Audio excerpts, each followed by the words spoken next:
ça s'est créé depuis 8 ans. Tout simplement, on était 7 personnes à aider une autre association qui a décidé de se dissoudre. On a essayé de la reprendre, ils n'ont pas voulu, donc du coup on a recréé une autre association.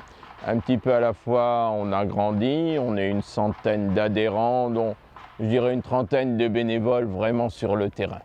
Vraiment accrochés sur le terrain, disponibles, retraités ou sans emploi, ou étudiants, vraiment une trentaine de personnes vraiment disponibles.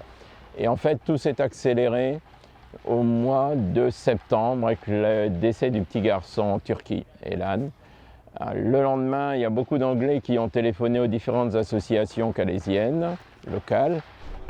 Le surlendemain, les Anglais sont arrivés et très vite, on a compris qu'il fallait créer une structure permettant d'accueillir ici des dons d'une part et des bénévoles d'autre part.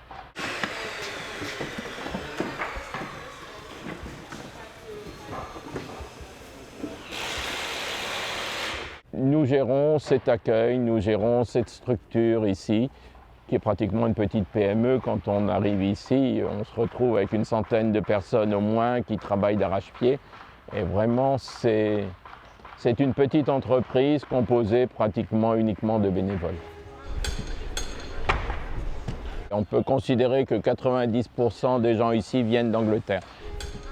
La première chose sont des Anglais qui disent « nous ne sommes pas d'accord avec le fait que notre gouvernement rejette les réfugiés de guerre et non seulement nous ne sommes pas d'accord, mais nous bougeons financièrement et nous bougeons physiquement. » Ici, il y a des gens qui ont pris une semaine de congé pour venir aider physiquement. Ils sont là, ils sont présents. I've been here since, came for the first time in October, and I've been here full time since about mid-November. When I first came, we used to do food distribution from individual food parcels. We used to make 200 or 300 at a time, put them in the back of a van and go to a certain area in camp. And then people would come running and you'd have a long line of people that would queue up for food. But there was always the same problems with it. There was always more people than food. It was always reaching the same people and not reaching people that we knew needed food. So we knew there was a lot of problems with this system. So we worked really hard to implement the system that we have now, which involves going out, gathering a lot of information from people on the ground, trying to find out how people naturally, socially, culturally come together to eat.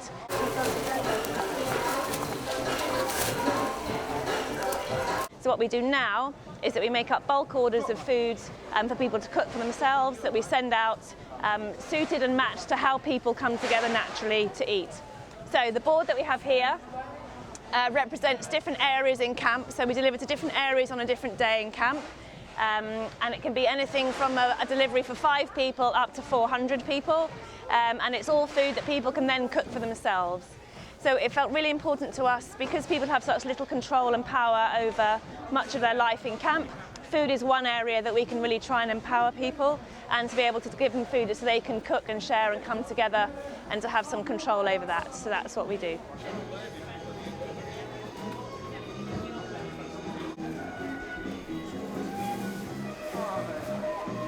Les embûches, elles sont multiples. Là, ce matin, j'ai de grosses difficultés.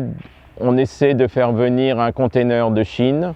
Pour cela, sur un des documents, il faut un tampon de la mairie de Calais. Et depuis le 11 février, je passe 1 heure tous les jours à essayer de récupérer le document que j'ai déposé à la mairie de Calais et qui soit est égaré, soit est en cours d'étude, soit été envoyé au courrier.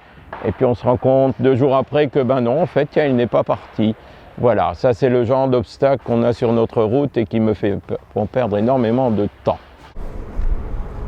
Après, bon, il y a aussi beaucoup de petits ennuis, par exemple des amendes parce que notre véhicule circule dans le camp. Donc on retrouve une amende sous prétexte qu'il était stationné dans la rue d'à côté, alors qu'en fait il n'était pas stationné dans la rue voisine, il était à l'intérieur du camp. Ça nous coûte 35 €, j'en suis à 35 amendes. Voilà, c'est le genre de façon d'embêter les gens pour être poli. How is the fact there's a threat against bulldozing the camp? How is that affecting your work and life? Yeah, massively. So what we're trying to do is trying to maintain as much of this as we can, but we're also making thousands of emergency food parcels to people, because if people are going to be evicted, probably they're not going to be able to have anywhere to cook food. So we're making small packs of ready-to-eat foods that people can have, and we're stockpiling lots of bottles of water, bananas, all that kind of quick, high-energy food that we think people might need.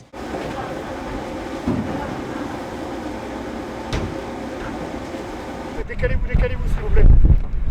On va pas, c'est bien, décalez-vous. Vous pouvez tenir là ici entre les deux. Ok, c'est bien. Non, l'arbuste c'est bon. C'est pas parce que le gouvernement va réussir probablement à démolir le bidonville, d'abord qu'il n'y aura plus de réfugiés. Ils sont déjà ailleurs, ils seront ailleurs. On va simplement nous étendre notre rayon d'action. On était une petite organisation il y a quelques mois, on est devenu la plus grosse organisation locale. On va s'adapter et on va travailler plus sur les autres camps de la région et en particulier sur Grande-Synthe. On est en train de voir comment on pourrait contribuer à travers nos entrepôts, nos bénévoles, nos véhicules. On pourrait contribuer au succès du camp de Grande-Synthe, qui ne va pas être une mince affaire. Et probablement il y aura des besoins, il y a des besoins sur des petits camps dont la population va augmenter. Et il n'est pas impossible non plus, c'est même probable, que des groupes de réfugiés vont se disperser, vont essayer de se cacher. Et on essaiera de les trouver. On a déjà fait ce travail-là et puis de leur apporter ce qu'il faut pour survivre. Un groupe de Soudanais nous a assuré qu'ils partaient chercher un abri dans les bois ou dans les dunes. C'est la pluie là qui va C'est la pluie, ouais. C'est impressionnant. C'est une averse. Si on regarde un petit peu le passé, les expulsions qui ont déjà eu lieu du temps de Sarkozy, Besson ou même les plus récentes, ça ne va pas changer, ça ne va absolument rien résoudre. On va déplacer le problème. Les réfugiés qui ne veulent pas partir, qui veulent rester ici dans le nord de la France parce qu'ils ont toujours le projet de partir en Grande-Bretagne, ils vont se disperser, ils vont essayer de trouver des endroits un petit peu plus calmes. Donc on ne va rien résoudre du tout. Alors je ne suis pas dans la tête de Hollande ou de Cazeneuve, on a quand même l'impression que le gouvernement veut faire croire qu'il maîtrise la situation.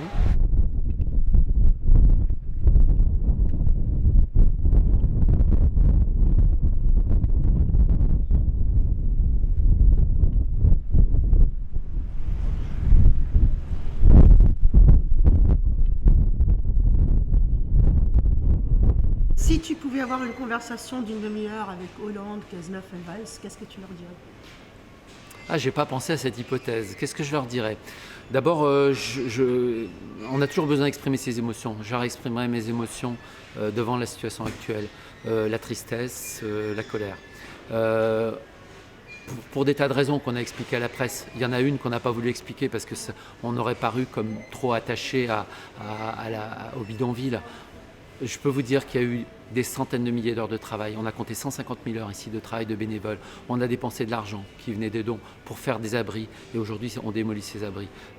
C'est triste et ça ressemble à la torture chinoise, vous savez, qui consistait, je ne sais pas si vous la connaissez, consistait à enlever à écorcher les gens, à leur enlever des morceaux de leur corps pour les faire mourir à petit feu. Ça ressemble à ça, cette démolition au jour le jour qui a commencé lundi. Donc je leur exprimerai d'abord ça. Alors ils en feront ce qu'ils veulent. Peut-être qu'eux ne sont pas des êtres émotionnels et peut-être qu'ils me regarderaient un petit peu de travers.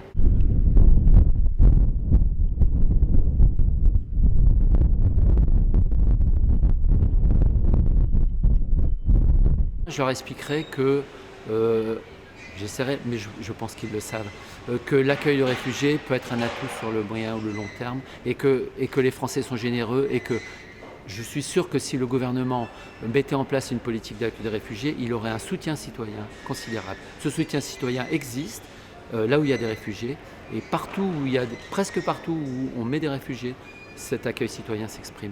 Et c'est une richesse. Quand l'État crée un camp de conteneurs dont on peut dire, on va dire ce qu'on veut sur le caractère humain ou inhumain de cet endroit, ça coûte 20 millions d'euros. Quand nous, on met à l'abri, nous, association avec les Britanniques, quand on met à l'abri 5000 personnes dans le bidonville, quand en 5 mois on place leur tente par des abris en bois, ça coûte rien au gouvernement français. Et il faut voir l'énergie des bénévoles, il faut voir la qualité des relations qu'ils établissent avec les réfugiés. Et en plus, c'est un élément d'intégration pour les réfugiés. Les réfugiés, à travers cette relation qu'ils tissent avec les bénévoles et aussi à travers la relation qu'ils tissent entre communautés, parce qu'on fait cohabiter des sunnites avec des chiites, on fait cohabiter des Afghans avec des Pakistanais, ce qui n'est pas toujours évident, des Érythréens avec des Éthiopiens, tout ça c'est un atout pour leur intégration. Donc c'est une richesse, et c'est une richesse aujourd'hui qui est pas du tout exploitée par le gouvernement, juste parce qu'il a une politique avec un regard négatif sur les réfugiés.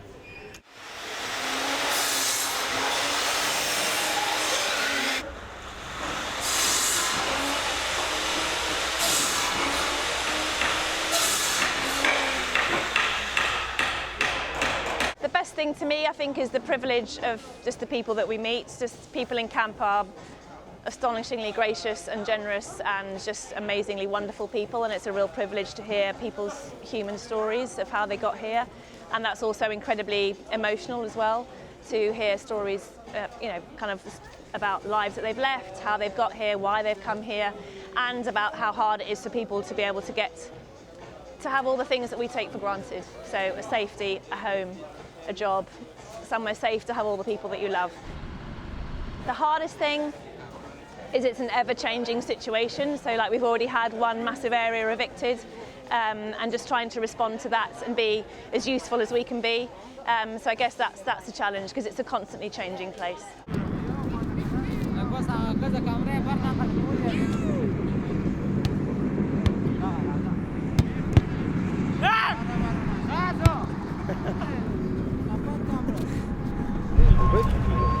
Une bec contre la main.